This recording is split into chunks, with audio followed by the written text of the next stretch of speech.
Okay, so in this video, we're going to talk about the medulla.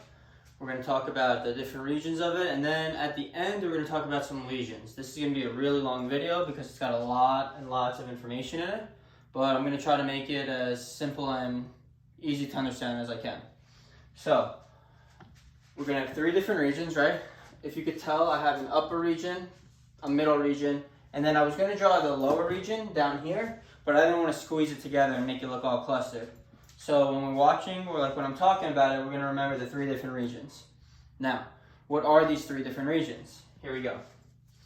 So what are we talking about? We're talking about the medulla, specifically the medulla oblongata.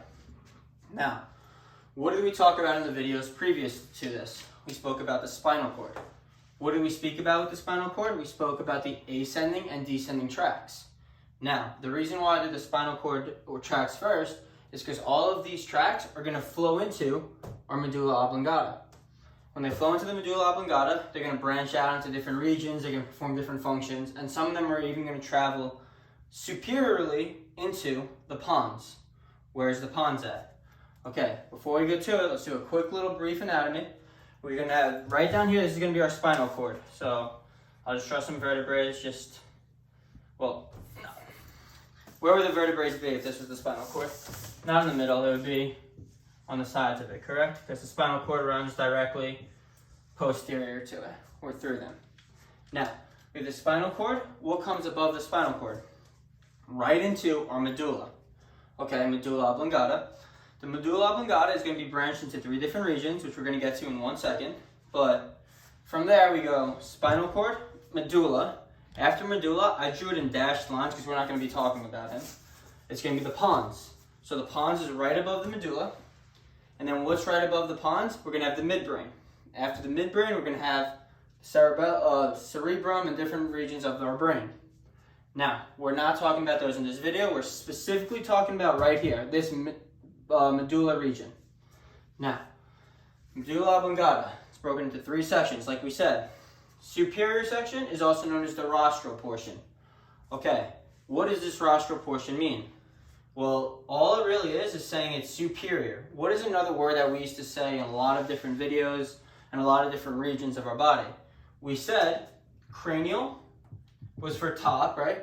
And caudal was for below. So cranial is moving upwards, caudal is moving down.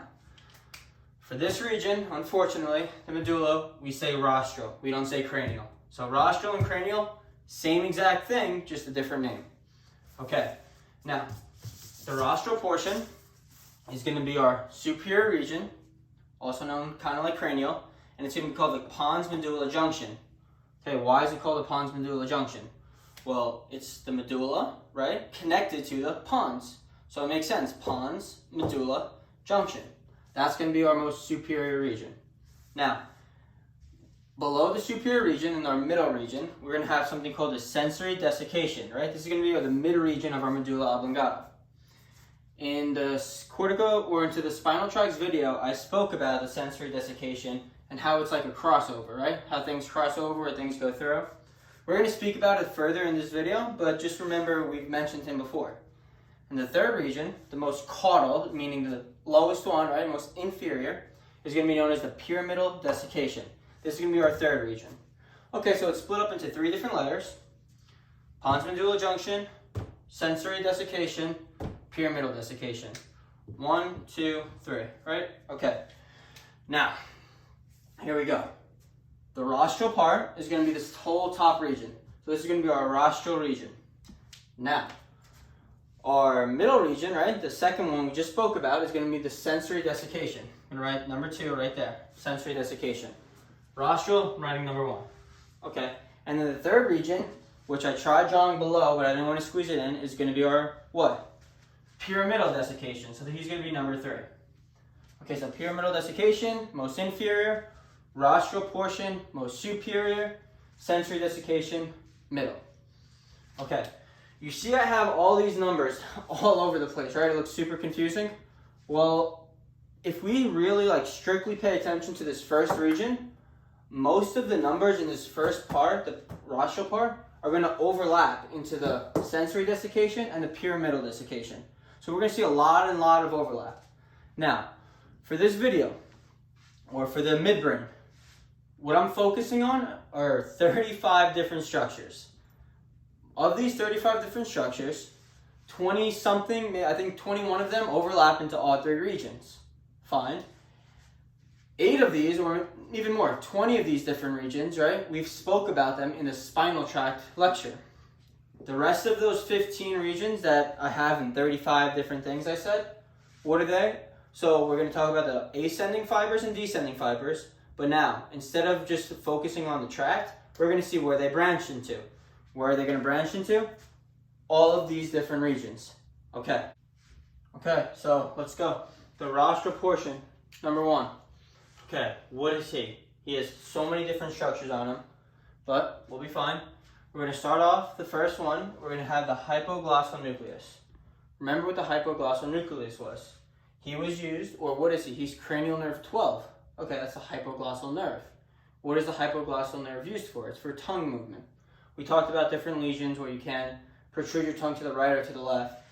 At the end, or in another video, I'm going to talk about the medulla oblongata, like the different lesions of them. But for now, I'm just going to talk about the functions, straightforward functions. Okay, so cranial nerve, 12, tongue movement. Hypoglossal nucleus. All of these guys, most of them are different nucleuses. Okay, where is he located? He's right here. So when you look at these structures, this is how I'm going to have them. They're going to be dorsal, they're going to be ventral. What does this mean? We know dorsal is most posterior, right? Most behind. Then we have ventral. What does ventral mean? Most anterior, most forward and front. So if I took this, right, if I'm holding like this and I turn it this way, this would be the back side of my body. This would be the front side of my body. So just like that. Dorsal, ventral. Fine. Okay, so right here we have the hypoglossal nucleus. Not too bad. Now, we continue down. What are we going to have? All right, we're going to proceed to number 2. We're going to just proceed laterally. We're going to go a little lateral now. And number 2, we're going to have the dorsal nucleus of vagus. Okay, so what is the dorsal nucleus of vagus? Well, it's going to be stimulating cranial nerve 10, which is the vagus nerve. And what does the vagus nerve do? Well, his primary control is for parasympathetic innervation. What is parasympathetic innervation used for in the vagus nerve 10? Well, if you hear a lot when people say, my heart's racing so fast, right? Well, the vagus nerve is what's used to slow down your heart rate. If you didn't have this vagus nerve innervation, your heart rate would be around like 110, 120. However, our resting heart rates are more like 70 to 90. It depends on your height, weight, gender, like physical size, activity level, etc. Not going down that bunny hole right now, but just so you know, this is for parasympathetic innervation. Where else does it supply innervation to? Okay, so it's going to be the dorsal region, and it's going to supply the innervation to where? The internal organs of our thorax and our abdomen.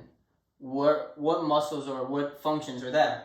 Okay, we have our larynx, our trachea, our pharynx, and our abdomen. Okay, so these things are helping us with breathing and what? Everything else, like swallowing, etc. Okay, so that's the parasympathetic supply for those regions. Now, that's number 2. It's more lateral to the hypoglossal nerve, or the hypoglossal nucleus, rather. We proceed a little bit more lateral, right? But a little bit more inferior now. So we're going out and down just a little bit. And we're going to have number 3. Notice how I have 2 of them, right? Well, our body, we said, is symmetrical, so we have 2 of everything. Okay, so if we have one on the left side of the body, we're going to have one on the right side of the body. We know this. What is number 3? Number 3 is going to be called the nucleus of tractus solitarius. That's a long name. Okay, what does he do? Let me erase that long function and just make it simple. He is connected with the glossopharyngeal nerve, or the glossopharyngeal nerve is in him, right? So he has different functions. What is the main function of this route? Well, he's used for taste. So the nucleus of tractus solitarius is going to be used for taste. Okay, not too bad.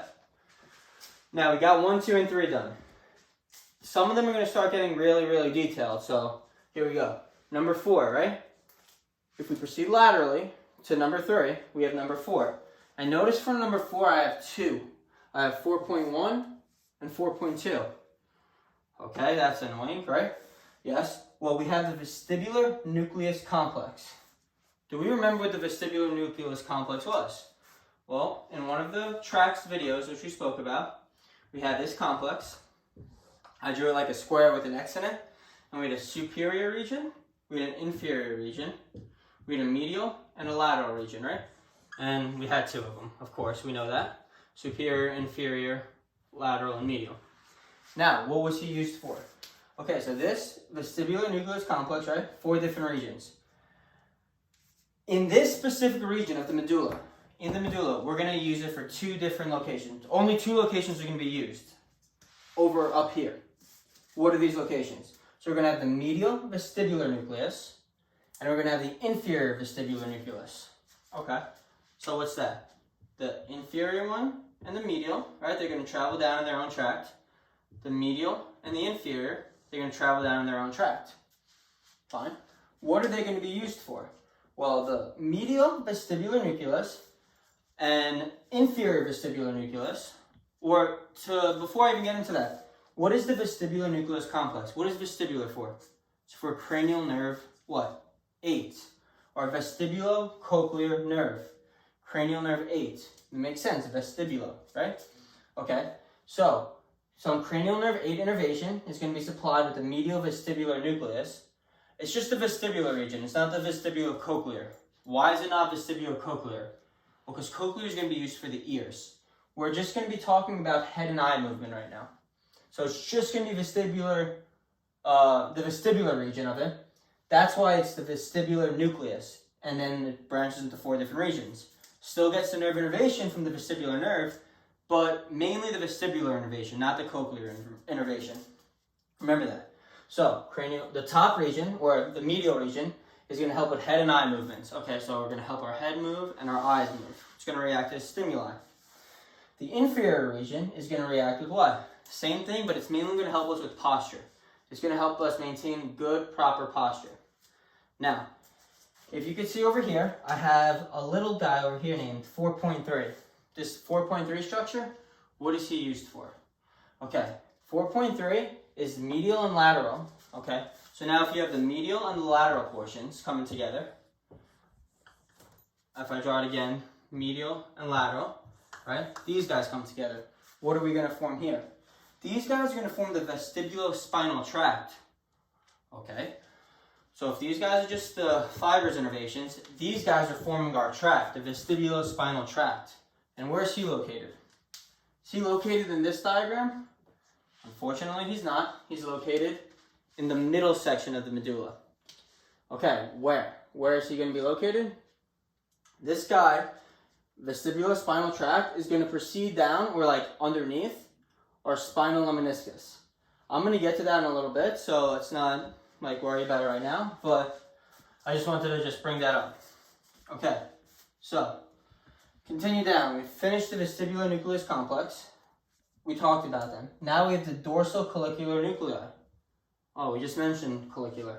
Where is he going to be located? He's just going to be lateral to where? The vestibular nuclei. Fortunately for us, if we have 2 regions, right? We have vestibular nuclei, which has I have 2 different regions, the medial and inferior. The cochlear nuclei, he's going to have 2 different regions too. Makes sense. Vestibulocochlear, 1, 2. Vestibular, cochlear, 1, 2. Okay. What is the collicular nuclei? What are the 2 different parts? Well, we have a dorsal cochlear nuclei, which is, where's dorsal at? A little bit posterior, right? So I drew him posterior. And then we have a ventral cochlear nuclei. Where is he going to be? Well, if it's ventral, it means anterior, so he's below him in this diagram specifically. So, dorsal cochlear nuclei, ventral cochlear nuclei. What does the dorsal cochlear nuclei do? He's mainly used for pitch, which is basically the quality of sound.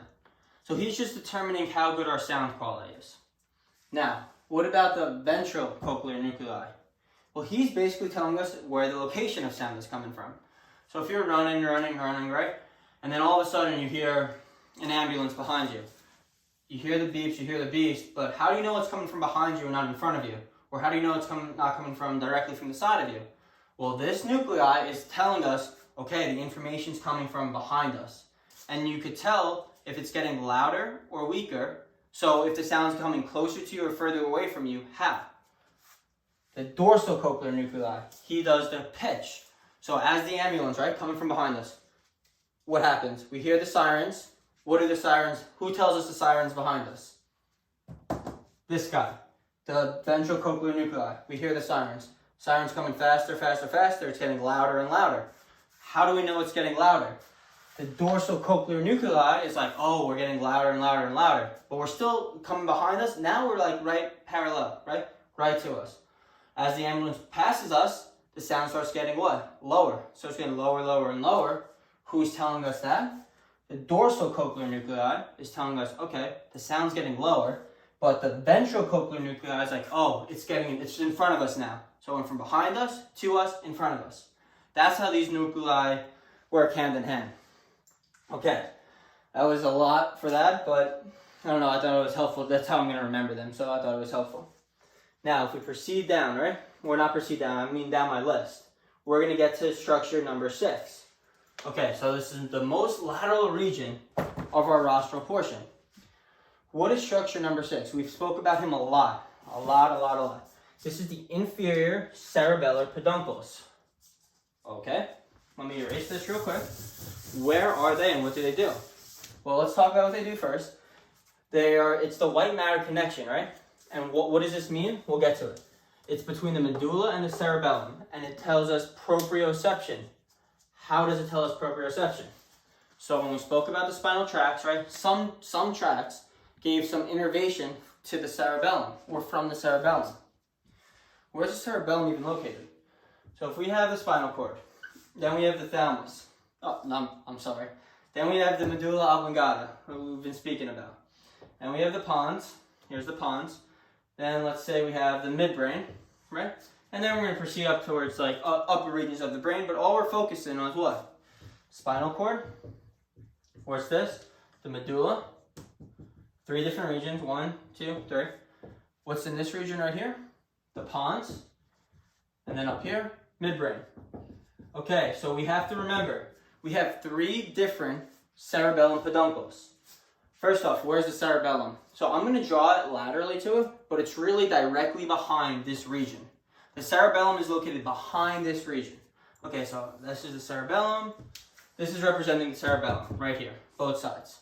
Now, in the medulla, right, we have a region that comes out known as the inferior cerebellar peduncles. The inferior cerebellar peduncles I have as number 6 on my little list. He does what? He aids in proprioception to the descending tracts. Okay. In the pons region, we're going to have the medial cerebellar peduncles. And in the midbrain region, we're going to have the superior cerebellar peduncles. Going to get into that in later videos. I just wanted you guys to know that we have 3 different peduncles and where they were located. Now, number 7. Before I erase number 6, know that number 7 works hand in hand with number 6. What is number 7 even called? Well, he's the pontine bulbar bodies. What are these guys? Well, the pontine bulbar bodies, right? They are in coordination with the cerebellum. So you see I have them lateral to the peduncles, like even more lateral. That's mainly, I said 6 was the most lateral, right? It's because 7 is kind of like on the outside of the medulla. Where is it located? It's mainly located into the pons, into the cerebellum region. Let me draw it like this. This is the cerebellum, we know that. Right here, connecting to the medulla, right? And what part of the medulla? The most lateral side and the inferior cerebellar peduncles. And this pontine bulbar body, yes, he's going to aid with proprioception, but the main thing he's going to do, he's going to help us control our sleeping, our respiration, and our swallowing. So he's going to help us breathe, sleep, and swallow. He's very, very important. Okay, so that's what we need to know about the pontine bulbar body. Now, we did a lot. We did 7 so far. Okay, those 7 are mainly located in this region. So, like I said, most of these regions, right, are particularly for the rostral portion. A couple of them belong or coincide and go with the medial or the middle one, and then the most caudal one. So which areas? Pyramidal desiccation and sensory desiccation. Which ones are these? We'll talk about it real quick before we're proceeding down the list, because the list is going to get very extensive. Okay, first, number 1, right? He's going to be in the most rostral portion, the hypoglossal nucleus. Where else is he going to be? He's going to be right in here into the sensory desiccation. This structure looks crazy, I know, but we're going to talk about him, don't worry. Okay, number 2, what is he? The dorsal nucleus of vagus. He's also going to be in this region. And the last one, what is that going to be? The nucleus of tractus solitaris. He's going to be in the sensory desiccation. Okay, so the first 3 guys are in the rostral portion and in the sensory desiccation. What else is in the sensory desiccation? Number 6. What was number 6? The inferior cerebellar peduncles. He's in the rostral portion and he's in the medial portion, or the sensory desiccation portion. Why would this guy be in both of them? Why would that make sense? Okay, so over here, we just spoke about the different regions, right? Spinal, medulla, pons, midbrain.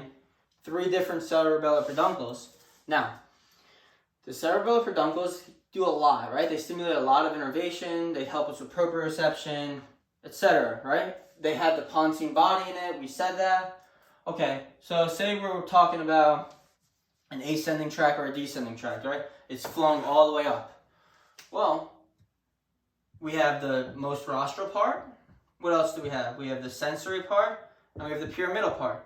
Since the cerebellar peduncles, particularly the inferior one which we're talking about, supply so many things, he doesn't just cover the rostral region or the sensory region. He actually takes up both of these regions. So when he takes up both of these regions, he has input coming to 2 different locations of our medulla, particularly the rostral and the sensory, top and bottom, superior and middle. Okay, so those are all the overlaps we're at so far. Now, we're going to keep going on the list, and we're going to proceed into the ventral spinocerebellar tract and to the dorsal spinocerebellar tract. We spoke about these tracts. Where? In the spinal tract lecture. I'm going to go over them really briefly, but let me just talk about where they're located. So, the ventral spinocerebellar tract, right? He's going to be mainly in the rostral portion. Okay, he's going to be mainly in the rostral portion. Now, where else? The dorsal spinocerebellar tract, he's going to be in the sensory desiccation and the pyramidal desiccation. Where? Well, if he's dorsal, he's going to be behind, right? And for the purposes of my drawing, superior. So we're going to have the dorsal, and we're also going to have the ventral. That means the ventral one goes where? He goes to all 3 of these diagrams. So we're going to have the ventral spinocerebellar tract, dorsal spinocerebellar tract. Same thing on the medial region. Ventral, dorsal. Rostral, only the ventral spinocerebellar tract. Now, why would they going up through these regions? Well, we're going to talk about it real quick. Okay, so let's continue real quick. I paused the video because I wanted to erase what I had on this side, and I just want to show this structure. What is this? What am I representing right here? So where do we leave off at? 8 and 8.1, right? The ventral spinocerebellar tract and what? The dorsal spinocerebellar tract. Remember we spoke about these tracts. Now, I just wanted to show real quick why am I showing them? Because they run through the medulla in where? The 3 different regions. Which regions? Here we go. Now, remember for Clark's column, we spoke about what Clark's column was. Clark's column was basically different regions of the spinal cord, correct? But these different regions broke up the spinocerebellar tracts. Okay, there was 3 spinocerebellar tracts we spoke about. The first one was the cuneo-cerebellar tract.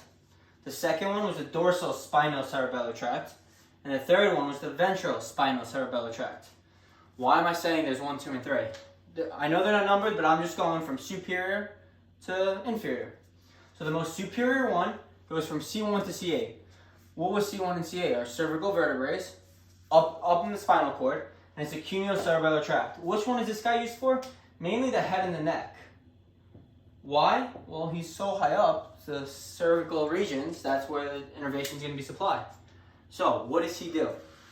Okay, I have three different cross-sectional views, right? This cross-sectional view is going to be C1 to C8. Okay, so this one's going to represent the first 8 vertebrae. Fine. The cuneo-cerebellar tract, right? He enters into where? Posterior great horn. Fine. Why is the posterior great horn? Well, because this tract, right, is set primarily or only for sensory info. If it's only for sensory info, what is it going to be? Well, it's going to be an ascending, meaning going up, ascending tract. And we know sensory goes through the dorsal, right, into the posterior great horn. And where does motor come from? It comes from the anterior great horn. We're not talking about motor, we're only talking about sensory. So fine, the cuneo-cerebellar tract enters into the posterior great horn. When he leaves this posterior great horn, this guy jumps into the white column and he shoots up into this region right here. What was this region called? Okay, what do we have? I'm gonna write him, I'm gonna number him real quick. But what was in the middle region in where? Where are we in the midbrain right now? Okay, we are at the medial and what? Superior regions. How do you know that? I'm going to tell you right now. See, I have number 6 right here. What does number 6 represent? Well, we talked about him in the rostral portion, and where? We also talked about him in the sensory desiccation, the middle portion. Okay, and what is he? He's the inferior cerebellar peduncles. Okay, so if you see an inferior cerebellar peduncle, what do you know? Probably got to be the rostral region or the sensory desiccation region, right? The middle region, top or bottom. So we know we're in the top 2 regions.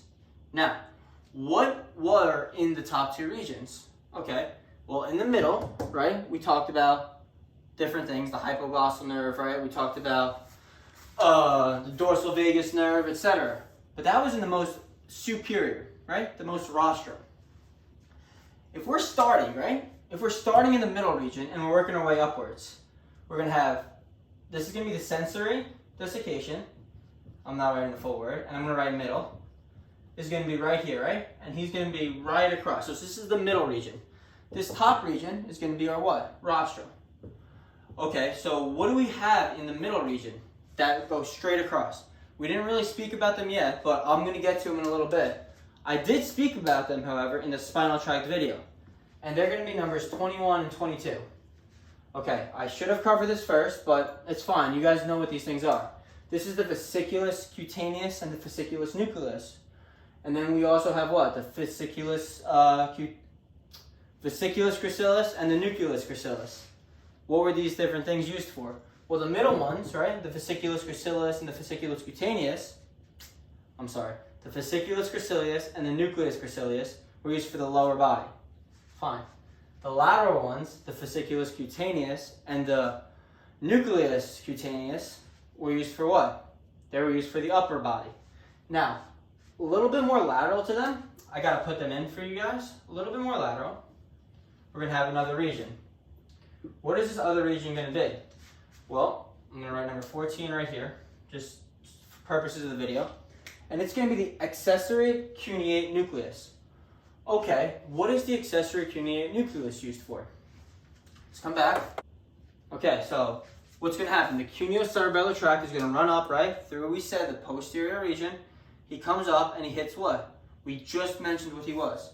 The accessory cuneate nucleus. After he hits the accessory cuneate nucleus, where are these fibers going to go? They're going to go through, what's this number 6 region called? The inferior cerebellar peduncle. Okay, and where are the inferior cerebellar peduncles going to? It should not be a circle, but I'm going to draw it like this for you guys. I don't want to make it too cluttered, but remember the cerebellum was behind this whole region, so I drew them laterally. So this fiber is going to the cerebellum. What is this fiber going to be used for?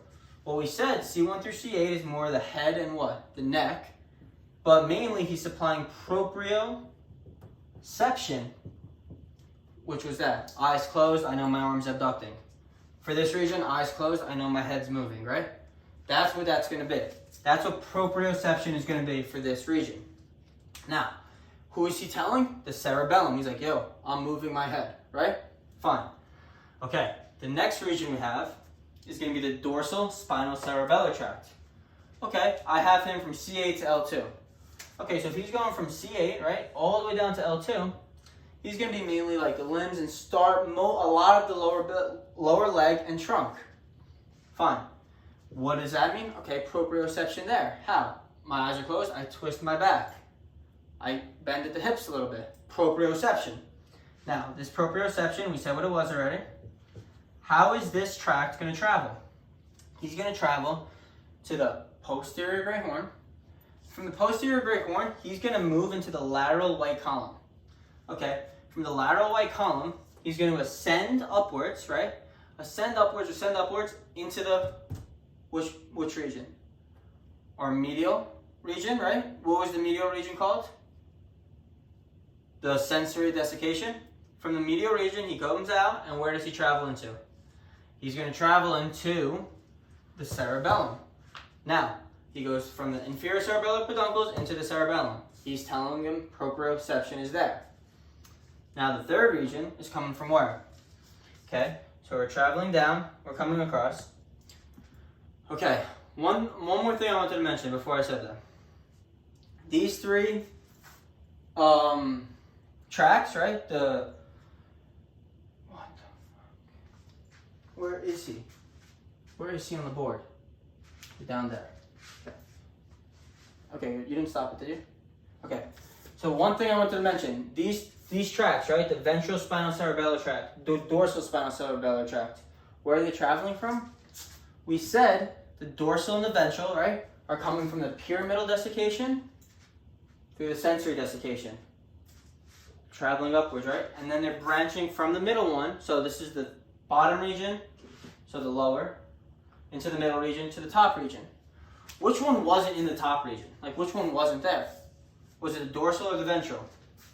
We said the ventral spinal cerebellar tract, right? He was only in the rostral region. And we said the dorsal spinal cerebellar tract was only in the middle region and below. He wasn't in this rostral one. So fine. As this dorsal spinal cerebellar tract traveled up, he exited, right? He exited in where? About the middle region of the medulla. So he's never even going to make it to the rostral part. He's already out. He's already into the cerebellum. Fine. Now, what else can occur? I just mentioned the last tract. He's coming from L2 down to the coccygeal, last vertebrae in their spinal column. And what is he going to do? So he's going to travel. He's also doing proprioception. All of these guys are. He's traveling into the posterior great horn. Now, instead of traveling directly superiorly on the ipsilateral side, he crosses over contralaterally. Okay, he crosses over contralaterally and he enters into where? Well, he's back into the lateral white column, and now he's going to ascend upwards. He's ascending upwards and he's like, hey, what's up? Here's the lower medulla. He's like, see ya, I'm gone. The middle medulla, he's like, see ya, not worrying about you either. Rostral region, you would think he would ascend out into the inferior peduncles, right? The inferior cerebellar peduncles. But no, he's like, I'm not going that way. See ya. I'm traveling up even higher. He's going to unfortunately travel into what? So he passes the pons, and now he's in the midbrain. This guy's like, I'm going all the way up to the midbrain. At the midbrain, he's going to exit. Where is he exiting? He's exiting out of the superior cerebellar peduncles. We spoke about the three peduncles. He exits out of the superior cerebellar peduncles, and what does he do? So since the spinal cerebellar tract is mainly or only ipsilateral supply, he's going to travel behind the midbrain, and he's going to come back to the cerebellum on the side he started from. So he came from the left side, went to the right side, traveled up, came back to the left side. So now these three columns are supplying sensory innervation to where? The cerebellum for what? Proprioception. Okay. What were the three columns divided into? Clark's column. Fine. Now, we know those. Finally, moving on. We have the inferior olivary nucleus, right? He's going to be used for motor coordination. How is he going to be used for motor coordination? Well, he has the red nucleus, and he has other fibers innervating around him. What are the other tracts that innervate around him?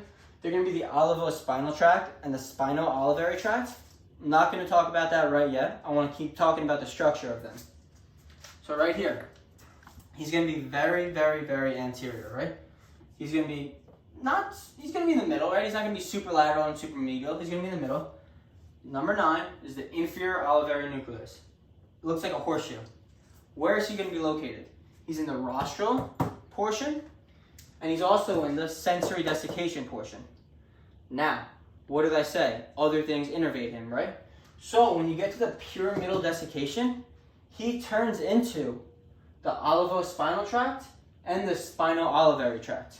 We're going to talk about these tracts in a little bit, but I just want you guys to know, this horseshoe, yeah, it's going to eventually disappear, but it's the differentiation from the spinal olivary tract into the other two. Okay, so here we go. Continue moving down. We're into the arcuate nucleus. What is the arcuate nucleus used for? Okay, he is for inferior extension to the pontine bulbar bodies.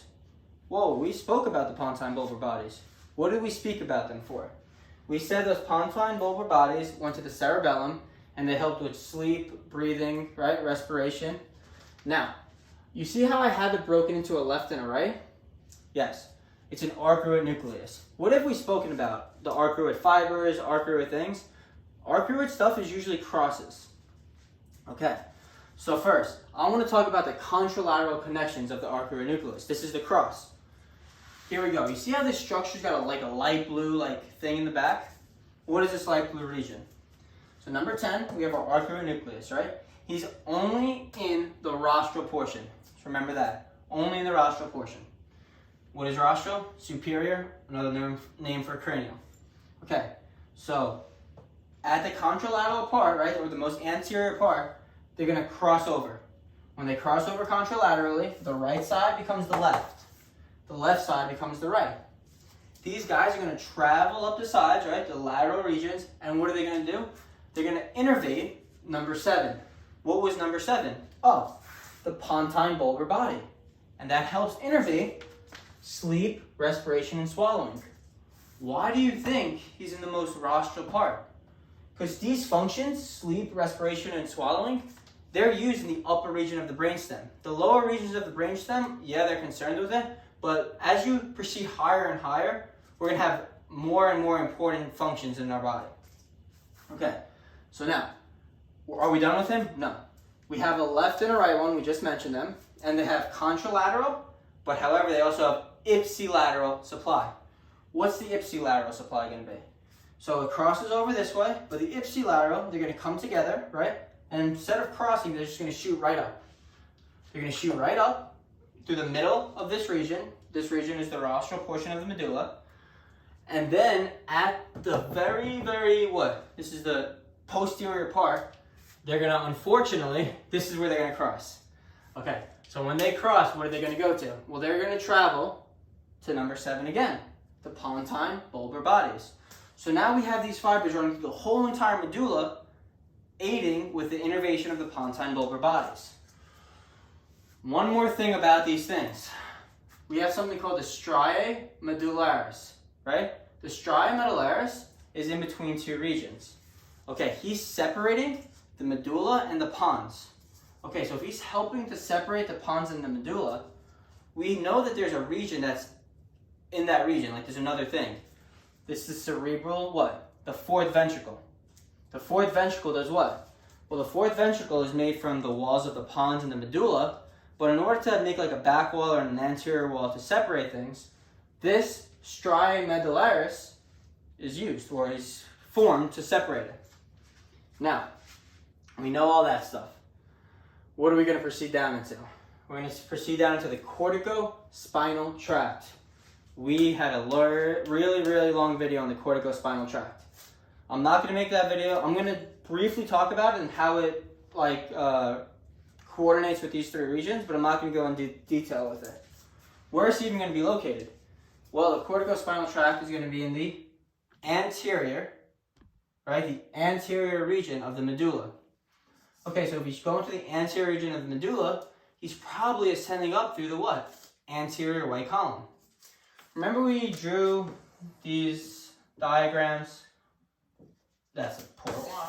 Not a good one, I'm sorry. We drew these diagrams and we said we had the different systems. We had the dorsal Y column, the lateral Y column, and then the ventral Y column. Okay, so the corticospinal tract, I mentioned that it was like in the anterior lateral system. If it's anterior lateral, it's hard to like differentiate, but what we should know is that it's mainly in this anterior region, right? He's ascending through the anterior Y column. That's why the corticospinal tract in the medulla is specifically in this anterior region. Where? In the anterior medial region, not in the anterior lateral, in the anterior medial. Now, why it's called the anterolateral system, we'll talk about that, but just know that corticospinal tract is coming through all three regions of where? Of the medulla. The rostral part, the sensory desiccation, and the pyramidal desiccation. We're going to tell you. So now, we just mentioned the corticospinal tracts and what they were used. Did I say what they were used for? They're from the cortex and they supply motor supply. If it's motor supply, what type of fiber is it? It's a descending fiber. Now, briefly, I want to talk about the corticospinal tract. Why? I said it came from the rostral to the sensory and to the pyramidal desiccation. Now, if you noticed, right, in the rostral, right, we just have two red little regions for the corticospinal tract. Okay, why? It's the most superior one. Shouldn't you have more? We'll talk about it. Medial one in the sensory desiccation. Well, if it's a desiccation, desiccation is a crossing, right? But if it's sensory desiccation, is anything crossing over here for sensory supply? No. What are we talking about? Corticospinal, motor supply. So sensory desiccation wouldn't make sense. However, it's still in this region because we're traveling up the medulla oblongata. Now, what about number 11? Over here, we have the pyramidal desiccation. The pyramidal desiccation crosses over. Okay. What is the pyramidal desiccation? Well, this is what? The crossover for the corticospinal tract. I'm going to do it really quick. Maybe 1-2 minutes. I'm going to try to speed it up for you guys. But remember the cortex, right? Okay, so we have a cortex. Both sides, left and right. The fibers come, right? Fibers come down. 1, 2, just random fibers, right? A lot of them covering the whole cortex. What happens? We pass into our internal capsule, primarily which part of it? The posterior limb. Travel through the posterior capsule, right? Just bear with me here. So now, when we pass through the posterior limb, we're going to travel down. We're traveling through, we're at the medulla. Why? Because that's what we're talking about in this video. Now in the medulla, we have the three different regions, right? I'm doing 1, 2, and 3 for rostral, sensory, pyramidal. The rostral region is going to pass through. The sensory region, well, it's motor supply, so we don't need a desiccation there. So we're just going to pass through, right? Now, if we're in the bottom region was known as what? The pyramidal desiccation.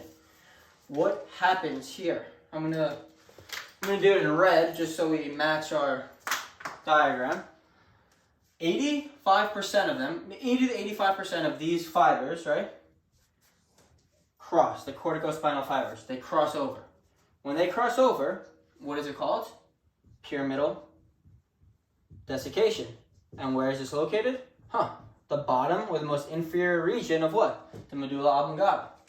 Now, what do these fibers do? Well, we said it was motor, right? We're going to draw a cross-sectional view of our spinal cord, which we've been doing. Now, the 85%, right? The main half, 80%, right? They're going to travel through where? Well, they're going to travel down into the lateral white columns. Okay, so they're going to travel down to the lateral white columns, and what are they going to do? All they're going to do, go into the anterior great horn, and then they shoot off different fibers, alpha and gamma motor neurons, which do what? They help contract the muscles, so they supply motor control. Now we're going to go into this one, same thing. Alpha and gamma neurons for motor control. So it comes from the cortex, right? Known as the motor cortex. Now, what happens to the other fibers, right? The other 15 or 20%. Well, instead of crossing over the pyramidal desiccation, these guys just travel down. We said this in a previous video, but these guys just travel down into what? the ventral white column, so the most anterior one. When they're in the ventral white column, what do? Well, this is where they do their cross. They do their contralateral crossover. Unfortunately, we don't call it the pyramidal desiccation because that's only up here, but the left side goes to the right side goes to the left, and what happens? Same exact function. Alpha gamma motor neurons, muscle control. So boom, that's our corticospinal tract. We said this goes through all 3 different regions. Now, if we continue down, we're going to have our medial lemniscus, right? This guy right here, he's part of another tract. We're going to talk about that tract in a little bit. I just want to just mention him real quick. Where is he going to be located? So, we have the ventral spinal cerebellar tract into the inferior olivary nucleus. What's this called? The arcuate nucleus. Superior to him is the corticospinal tract, which we just mentioned. Now, if we travel a little bit more superiorly, but we're staying medial, we're going to proceed into this thing right here, the medial lemniscus. He was used for a lot of different things. What was he used for?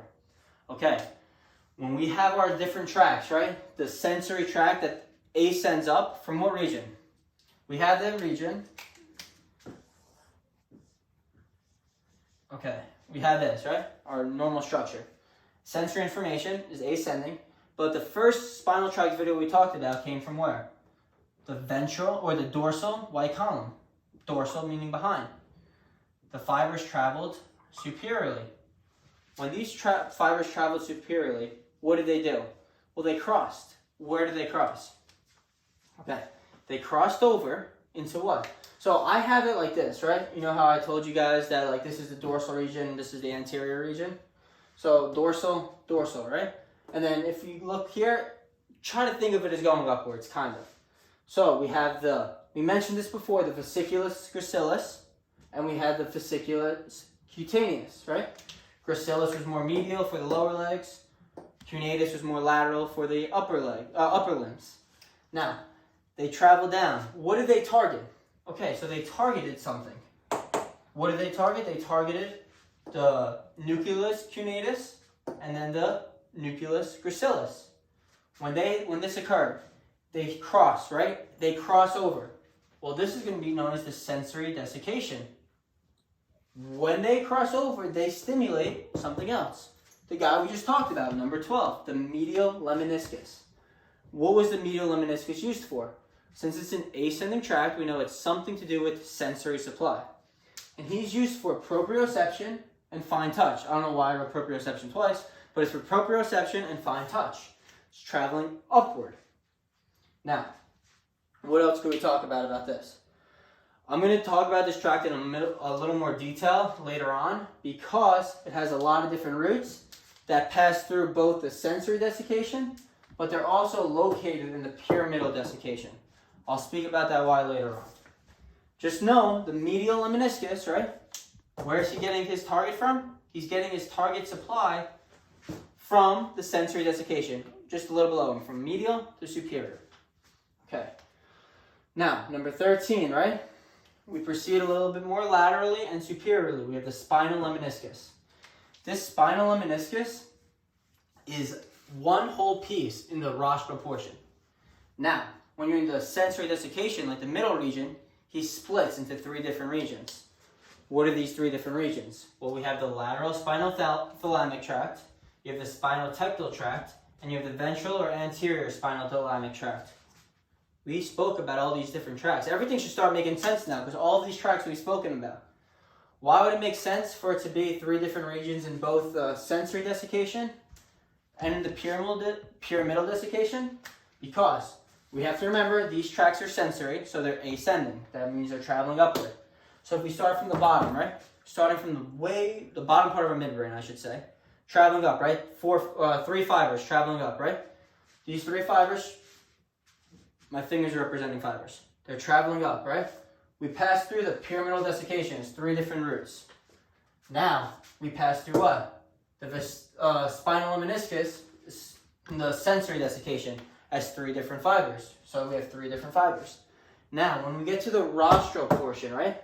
These 3 fibers combine. They come together. So now we have 3 fibers as in one tract. And this is going to be known as our spinal lemniscus. which is right here, is in one tract.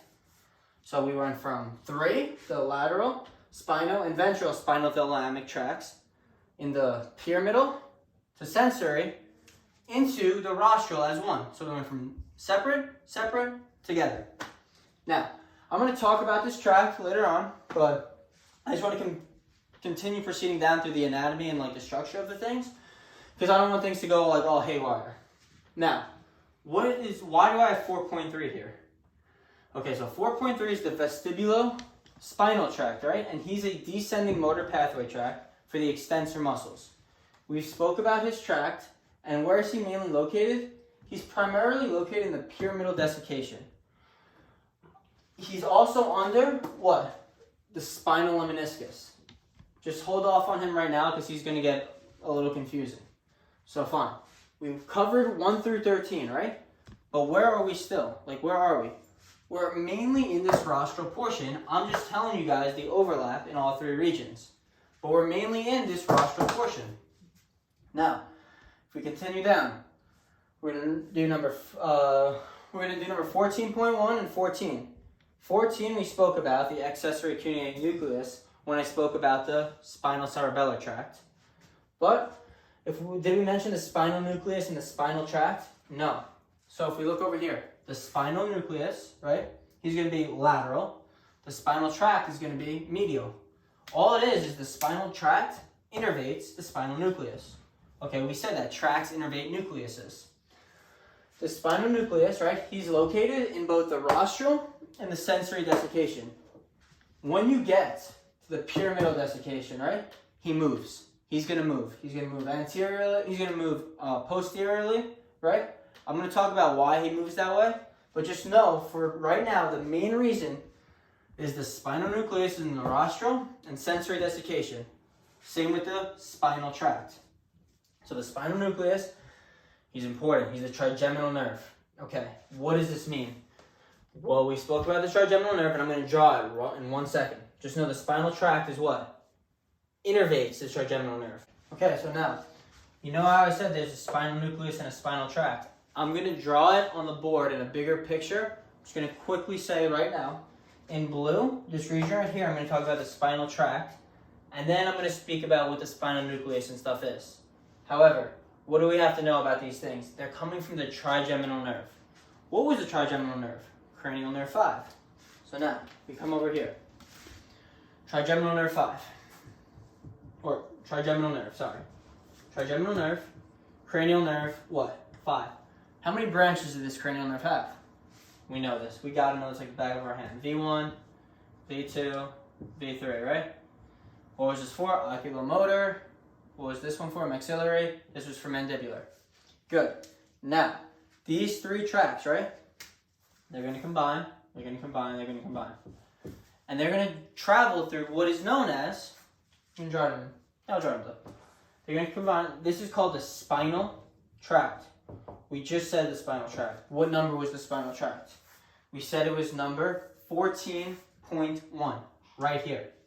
So when it travels from 14, these 3 fibers, right? V1, V2, V3. I know it's small, just so I want to give you guys a good example. They connect, they travel through, right? They travel through, they're going to target what? Number 14. What was 14 called? He was the spinal nucleus. Okay, so this is where things get a little like, not haywire, but like weird. We're going to do the medulla. What was above the medulla? We said it was the pons. And what was above that? The midbrain. Fine. Now, the spinal tract branches off. He's going to branch off again, unfortunately. So he's going to branch off into 3 different regions. 1, 2, and 3. What is he branching off into? So the one that we're focused on for this video, or for this lecture on the medulla oblongata, is the purple one. Well, I'm drawing in purple because I'm trying to color coordinate it. And this purple one was number 14. This was the spinal nucleus. Now, if he's traveling to these 3 regions, he's going to travel into 2 different names. We spoke about them a little bit. For the pons, he's traveling into the pontine nucleus. And then if he goes to the midbrain, he's going to travel into something known as what? What color should I draw this one in? Yeah, we'll do this one. He's traveling to the mesencephalic nucleus. Okay, so this trigeminal nerve comes from 3 branches, condenses again. Where does it condense? Well, if he's coming from the oculomotor, he's going to the spinal tract. If he's coming from the maxilla, my mustache area, he's going to the spinal tract. If he's coming from the mandible, spinal tract, right? Converges, now he diverges again. Mesencephalic, pontine nucleus, our main one, our spinal nucleus. This is the one from the medulla. Very, very important. Now, what do? So, fortunately, these 3 guys, right, they're going to come together. When they join together, they're going to go like this. They're going to shoot up, right? They're shooting up, and they're branching into the trigeminal nucleus tract. What is this trigeminal thalamic tract? What is this? Okay, the trigeminal, let's write it right here. Trigeminal thalamic. What would thalamic mean? Well, thalamic is for thalamus. If it branches of the trigeminal thalamic tract, it could innervate a few other structures. What are the structures that they could innervate? Well, remember, we have 3. These are different cranial nerves. 3, 4, and 6, right? These 3 cranial nerves. And what do these 3 cranial nerves do? These 3 cranial nerves make your eyes do tricks. 3, 4, and 6 make your eyes do tricks, so they're for your eyes. Okay, so that's how we could differentiate or tell what this spinal tract and spinal nucleus are doing. Fine. If we proceed down, right? We keep proceeding down the list. Move the camera. Hey. We go into the tectospinal tract. What is this tectospinal tract? Okay, he's still going to be in our rostral portion. However, this guy, he's a tract. Most of the tracts are in all 3 regions. So he's going to be in our rostral portion, our sensory desiccation, and our pyramidal desiccation. Right? All 3 different regions this tectospinal tract is going to travel through. We've spoke about the tectospinal tract. I'll draw him later, but just know he's in all 3 different regions because the tracts are traveling all the way up, especially the ones that are used for what? Sensory and motor control, because those are the tracts, descending and ascending fibers.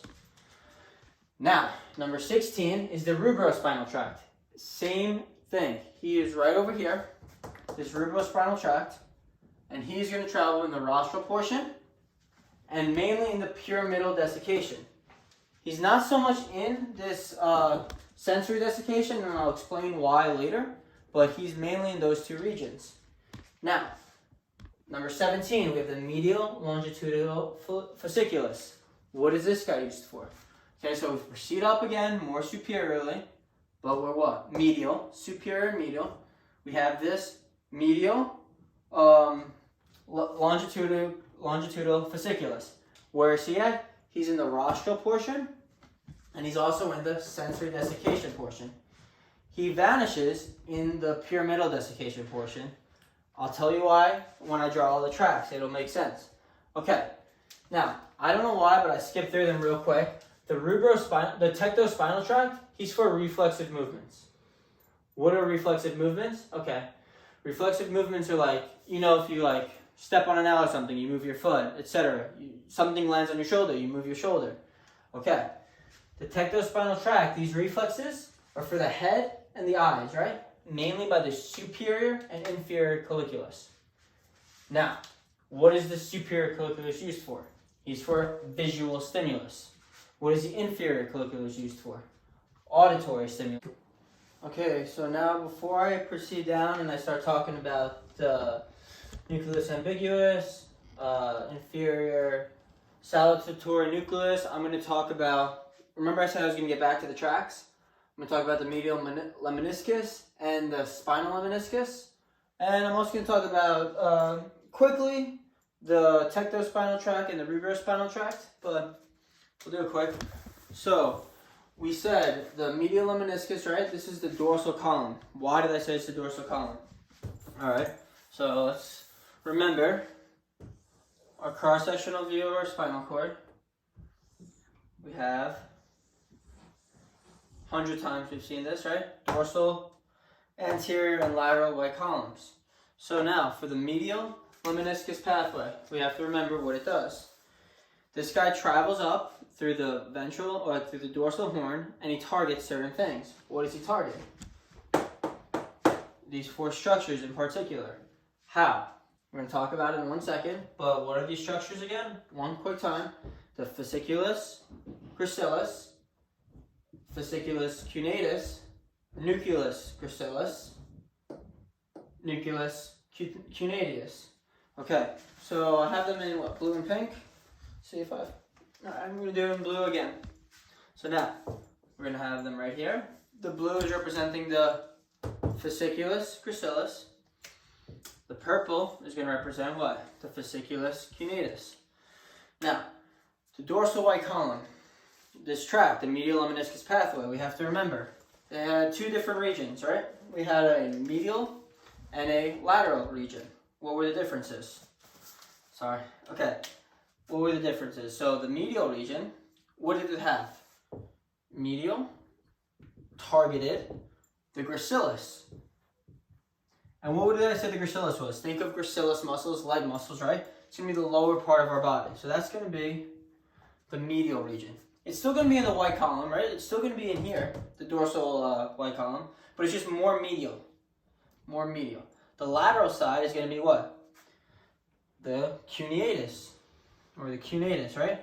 So instead of for the lower region of the body, it's going to be for the upper region. Fine. Now, how do these guys travel? So we're going to do the gracilis first, because he's more medial and it'll look nicer. They travel through what? They travel through the dorsal gray horn. So they travel through the dorsal gray horn.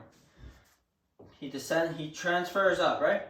Dorsal gray horn, moves into the dorsal white column, travels up. Targets the nucleus, what? Nucleus gracilis. Good. Now, the fasciculus, or the ventral column of this pathway, is going to do what? Well, he's going to come in, he's going to shoot up, and he's going to target what? The fasciculus cuneatus. Same side. He's going to go into the dorsal gray horn, go into the dorsal white matter, go up. There we go. We're going to be at the nucleus cuneatus. Now, what is this called? In this little diagram I have right here, right? Same exact structure. It's just like upside down because I couldn't draw it like 3D. But see this crossover right here? Where do they cross at? Well, the site that they cross at is called what? It's the sensory desiccation. That makes sense. That's why the middle region of the medulla is known as the sensory desiccation. You have 3 different regions. You have the rostral, the central, or the sensory desiccation, and the pyramidal desiccation. We've said that. But it would make sense for this to be known as a sensory desiccation because this is where these tracts are crossing. And what type of fibers or what type of control is the dorsal meniscal pathway responsible for? Sensory control, we said. Dorsal column is known for proprioception and fine touch. Good. Now, when they travel up, like I have in the diagram here, they cross. Okay, so this is going to cross this way. This is going to cross this way. It's going to be contralateral. This is what it's known as when they cross. Contralateral. Okay, good. So then those fibers cross each other. Now, that's for the medial lemniscus pathway. What is these fibers? What are they going to target? Well, we already said one different structure, right? What structure did we talk about? What was number 12? Well, number 12 is known as the medial lemniscus. So this pathway, the dorsal column of medial lemniscus pathway, its end goal is to target what I have number 12, the medial lemniscus, which is the medial lemniscus nucleus. And this guy shoots the fibers in other directions, performs certain actions, etc. I talk more about him in another video, but I don't want to keep spending so much time on that. Now, the spinal lemniscus, right? Okay, if we remember this pathway, what was this pathway similar to? Well, it's similar to this, but just a little bit different. What does he look like? Okay, we're going to draw our tract, or our cross-sectional view again. See what it looks like. We know this. Okay, so 3 different tracts, right? We're going to start off with the lateral spinal thalamic tract first. What is the lateral spinal thalamic going to do? Okay, he's going to proceed in through the dorsal gray horn, and he's going to go laterally. When he goes laterally, he's going to ascend up. Good. Now, what about the next tract? The ventral anterior spinal thalamic tract.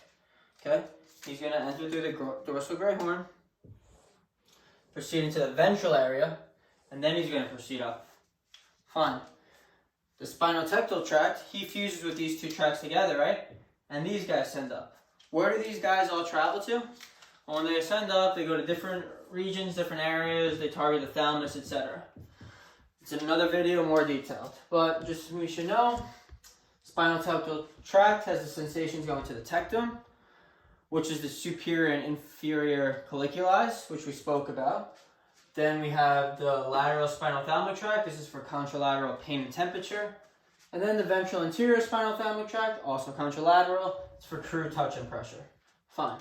Okay, we talked about all these guys. Now, what's the next guy we're going to talk about?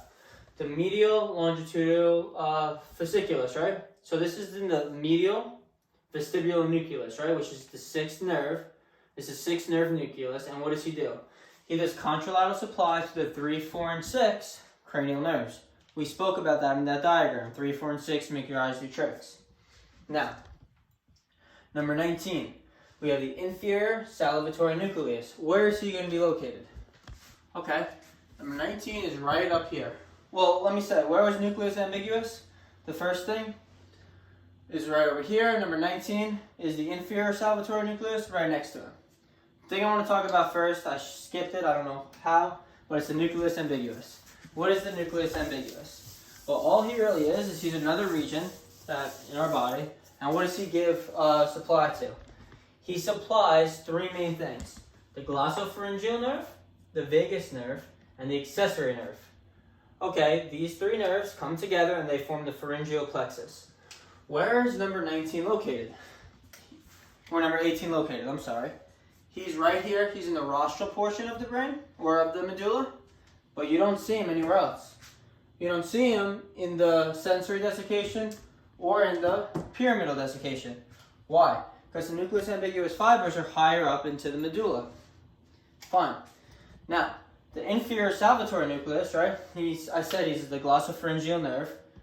He gives visceral efferent fibers to what? Well, these fibers connect to the otic ganglion. I have that written right there. And what is the otic ganglion's purpose? Well, it's for parasympathetic fibers that go to the parotid gland. What does the parotid gland do? It supplies salivation. It's for salivation. Where's he located? He's right he's up here in the rostral portion, right? He's only in the rostral portion. And he's right lateral to what? The nucleus ambiguous. So these guys, as you can see, they all kind of like work together for what? Salivation in the mouth, and then glossopharyngeal, vagus, and accessory also has other functions that work near each other. Now, where are we at? Number 20, the descending sympathetic tract. I have him in lime green, and he's where? He's in what portions? The rostral portion, sensory desiccation, and the pyramidal desiccation. Why? Well, if it's a sympathetic tract, what does it mean? Okay, so he's coming from top regions of our brain, and he's shooting down our body for sympathetic supply. Where is the sympathetic supply going to? Well, remember, we said it's around the thoracic and the lumbar region. The fibers or the nerves come down, they shoot down, and they stimulate this region of our spinal cord. When it stimulates this region of the spinal cord, this is where the sympathetic actions come from, the thoracic area, mainly. Now, I spoke about that thoracic pathway in a different video, so I'm just going to keep going. Just know that the descending sympathetic pathway is in all three regions. Now, you guys should be happy. 21 through 22, we already spoke about. The fasciculus gracilis and the nucleus gracilis, what is that? So 21.1 is the nucleus gracilis. 21 is the fasciculus gracilis. Boom, both sides, medial and lateral. Or both medial, but just like together, right and left. Now 22 is the nucleus cutaneous, or cunatus, I'm sorry. And 22.1 is the nucleus cunatus, and 22 is the fasciculus cunatus. So the fasciculus cunatus, what? It receives the info and it sends it down through where? The sensory desiccation to the medial meniscus. What does 21 do? It receives the info from the fasciculus gracilis, sends it to where? The nucleus gracilis.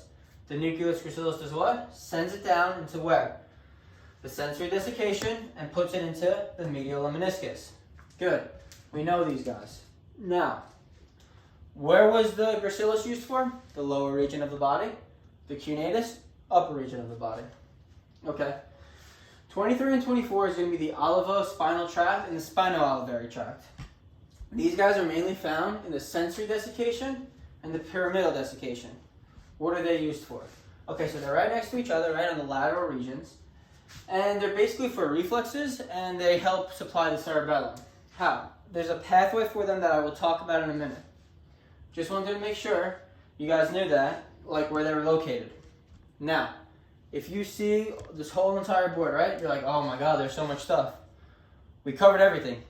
I didn't stay in the middle and was like, okay, I'm going to go from medial, or I'm going to stay in the sensory desiccation and talk about the pyramidal desiccation. I mainly worked in the rostral portion. Why? Because the rostral portion held our first 20 structures. Then, the sensory desiccation, yeah, it held more structures, but we were able to speak about them when we discussed what? The different regions. Now, what about the pyramidal desiccation? Same thing. How was I able to speak about them? Well, when I incorporated other regions, I was able to talk about what? The spino-olivary and the olivospinal tract coming from where?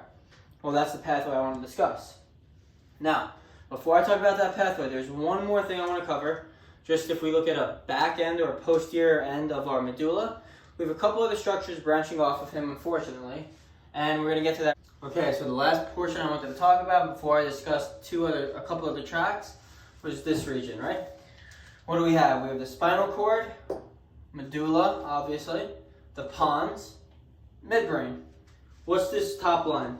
We spoke about him before, the pons-medulla junction. Now, I know this looks kind of like a pumpkin, but what are these two lines? These are the anterior, right? The anterior lateral fissures, okay? And what's the line on the sides? Well, this is the posterior lateral sulcus. Okay, so the most lateral is going to be known as the posterior lateral sulcus. The medial ones are going to be known as the medial, right? The anterior lateral fissure. And then I just drew a line going right down Broadway. Now, got a lot of structures, right? We already know almost every single one of these structures, so it's fine. 27, it's going to be cranial nerve 6. We spoke about it. It's for your eyes. It's going to be the abducens nerve. Okay, where is he going to be located? Right in the medial part of what? The pons medulla junction. 28, the facial nerve. Cranial nerve what? Cranial nerve 7. We spoke about what he does, right? He helps with our facial expression. He's just going to be a little bit more lateral to the abducens nerve.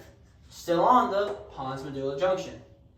29, vestibular cochlear nuclei. Oh, why is it not vestibular cochlear nerve? Okay, because two things compose of this guy. And there's 29.1 and 29.2. It's just the key I need. 29.1, the most medial ones, is going to be the cochlear nuclei. We spoke about the cochlear nuclei, right? We said it was for the ears, so it's to hear, auditory.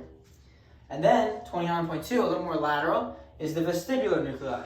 We spoke about what he was too, right? We said it was for orientation in space and stuff, and with your eye movements. Vestibular. Good. So he's going to be more lateral. Both of these guys combined form what? They form the vestibulocochlear nuclei. That's why I have it like that. I don't know, I put 29 and I have it just branched off. Okay. Number 30, the glossopharyngeal nerve, cranial nerve 9. He's going to be on the lateral ends of the posterior lateral sulcus. We already spoke about him. What does he really do? He's the general, the parasympathetic fibers that go to the parotid gland, right? They help with salivation, with the inferior salivatory nucleus. He does a lot of things. We spoke about him a lot. Now, 31, the vagus nerve. What is the vagus nerve? We said the parasympathetic function, correct? For primarily, if it's the vagus nerve for the dorsal vagus nerve, it was for the internal organs of our pharynx, our larynx, our trachea, and our abdomen. Okay, we also know this is cranial nerve 10. He's the parasympathetic supply to our heart, right? He's just going to be a little bit more where? Inferior, but he's still lateral. On what region? The posterior lateral sulcus. Fine. Now, you see I have number 6 right here, but number 6 not an answer choice, or on the list. What was he? We spoke about him, the inferior cerebellar pedunculus. These guys did what? They were white fibers that went to the cerebellum. They helped with the proprioception supply. Good. 32, the cranial part of the accessory nerve. Okay, so we need to know the accessory nerve, right? He has a cranial part, which is on the medulla. On the, what part of the medulla? The bottom, known as the pyramidal desiccation. He also has a caudal part, which is on where? The spinal cord. But all we're talking about is the cranial part. And what is the cranial part of the accessory nerve? Well, this is cranial nerve 11. What is this nerve used for? It's known for the sternocleidomastoid muscle and the trapezoid muscle, right? And they help raise the shoulders. Those muscles do. We spoke about that in the musculoskeletal system. Now, 33. Okay, he's in the where? Anterior lateral fissure, and he says the hypoglossal nerve, cranial nerve 12. We said he was used for the tongue. It's cranial nerve 12. Good. 30. What's the next number we have? The pyramids. Okay. What are the pyramids? Pyramids are right here, and what are they used for? This is for the corticospinal tract.